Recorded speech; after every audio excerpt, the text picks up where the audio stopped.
to you.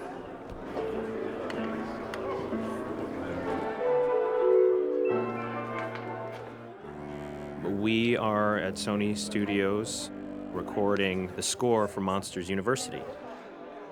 And this is the Barbra Streisand recording studio.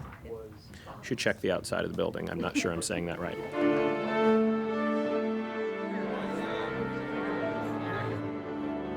We're doing our second recording session with Randy Newman. Quiet, please. Play. Scoring sessions are pretty amazing. They feel like something of time long gone. Like, I can't believe that they still exist, and I'm so glad that they do. You have this giant stage filled with a 106-piece orchestra.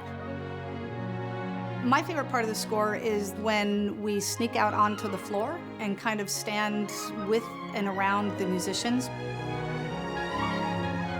You know, there's the air's moving around like crazy, and you feel it. You go, wow, what's that? That's air being stirred up by 100 people in real time. It's a magnificent feeling. It's really, really cool. And Randy likes to work with the whole orchestra. He wants to hear the music live. That's good. That was good. The orchestra's a tremendous instrument. They can read anything right off.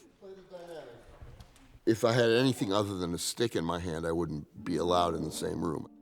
I couldn't play that stuff.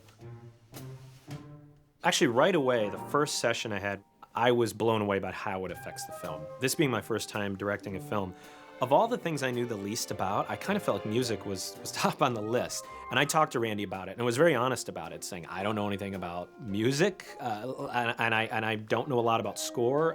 What I do know is what the emotional beats of the story are supposed to be and how to speak an emotion. And he said, great. I don't think he wanted me to try to tell him how to do his job.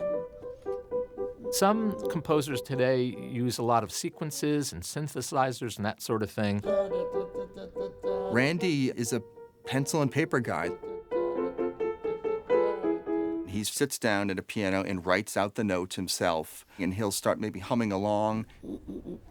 I mean, there's a reason Randy's done 6 of our films. He has this ability to really make the music a character. One thing I loved in the first session with Randy is he was already starting to lay down what the themes of the film would be. Sully's theme is very laid back, sort of first guitar-oriented thing.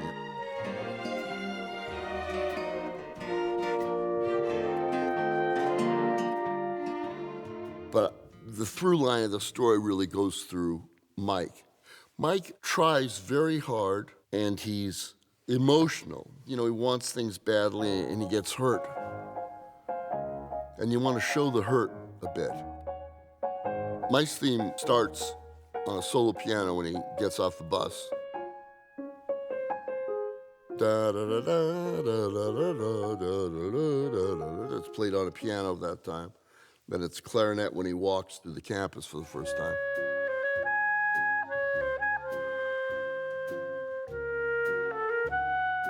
He attacked that stuff first, so it felt like as we moved forward, he and I had a language to talk about, where we would go from there. When he would use a theme again, you understood why. So down an octave on the lead line? An interesting thing about watching Randy work with all the musicians is how he can make a change at the last minute. I'm going to make bar 6 a 4/4 bar. The bassoon, it's not eighth notes, they're quarter notes. You know, he speaks the language of music, as does everyone there. I don't, so I have no idea what they're talking about. First violin has a half note F to half note E flat. And all the musicians are amazing, and they can go along with it right away. The change in your part, the same, except you got a quarter rest. And that is it. And it's so important because we always want to make the story as good as it can be. And so part of that means not falling in love with what you've done. If the story needs to change, it has to change.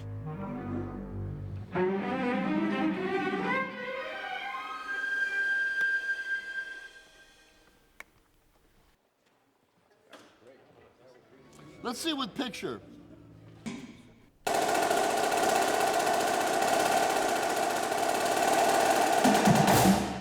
wanted the score in this film to feel collegiate. One thing that we found worked really well and got across the college vibe of the film was the drum corps feel. So as we started doing research, we discovered one of the best drum corps in the nation, called the Blue Devils, are right in our backyard. It was fun to watch them just standing around, and they're always moving. There's an energy around them. A drum line usually consists of snare drums, tenor drums, bass drums, and marching cymbals. You guys set out there? Cool, let's give it a shot.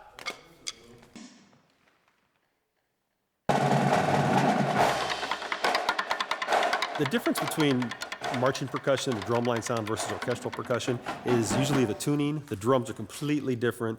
For example, with our bass drums, if I was in a concert situation, it would be one drum, mainly boom, boom, boom, same pitch, boom. What we do here is boom, doom, doom, doom, doom, doom, doom, doom, doom, digga, digga. And we can create that color inside the different voices with the bass drums. We actually use them as a melodic content. All right, here it comes. When you hear that drum corps, immediately you know you're in a college world.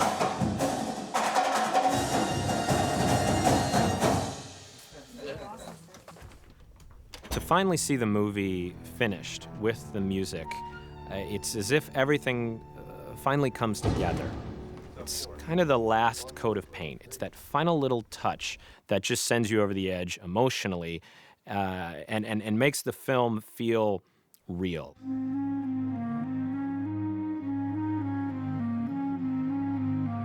It's an emotional thing, that's all. There's no cerebellum involved. But you want to intensify. That's what music can do. I've been very fortunate to do these pictures because they're good pictures. I'm able to put everything I know about music in these Pixar movies. They have everything in them. So, I'm grateful for it.